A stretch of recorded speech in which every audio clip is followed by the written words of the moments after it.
So patients that come to the office presenting with RSV symptoms will present as they would with any other viral illness, cough and cold, runny nose, watery eyes. May or may not have a fever. It may trigger a COPD exacerbation, so they could be having some wheezing issues, but there is no real way in the past to differentiate it between other viral illnesses or even a pneumonia, because it can also look like pneumonia on chest x-ray. So what, in the past it was kind of a diagnosis of exclusion, but now we have lots of PCR capabilities that we can do in the office or through a hospital lab or through a standalone lab to, really run a respiratory panel, which will test for, up to 20 different bacteria and viruses that could be causing their symptoms. So if a patient presents with RSV, there are no specific treatments for that patient. We typically would do supportive care. We could do steroids potentially if they're wheezing or if they're their oxygen's getting low, supplemental oxygen, hospitalization, and also standard COPD treatments or asthma treatments for using your nebulizer regularly until you're feeling better. Mainly it's going to also be reducing the risk of getting other people sick with hand washing and covering your mouth when you cough or sneeze, and just staying away from older people and infants. We do have some technologies that will do a PCR test on a nasal swab that were kind of exploded during COVID. And there's some that will test for 15 to 20 viruses and bacteria, and some of those tests can come back in an hour or two. Some of them can take 24 hours. But that is beneficial for us in that we can then give the patient an answer that this is a virus that's causing their symptoms. It's not a sinus infection or a bacterial bronchitis or something, and the Z-Pak is not going to do them any good. And hopefully that will reduce our use of antibiotics unnecessarily in primary care and the ERs.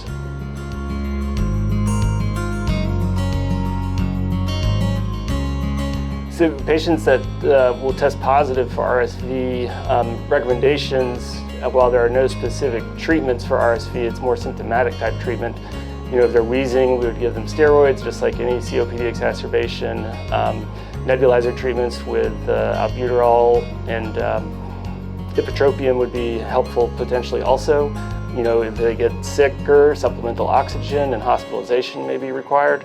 But the other concern, if they're test positive for RSV, is to avoid contact or exposure to older adults and infants also, because they can get very sick from RSV.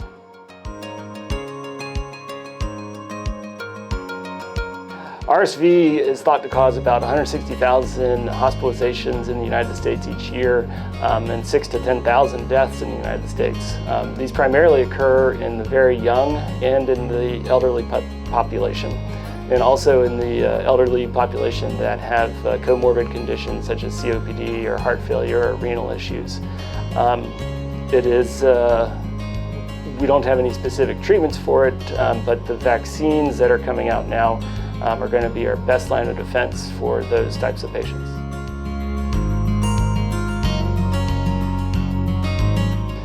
So fortunately, we've come up with some vaccines for RSV, which will be the only, not treatment, but preventive thing that we can do right now besides washing our hands and not coughing on our neighbors. The RSV vaccines that have been approved should be released mid to late fall, hopefully, of 2023, and administered for that season.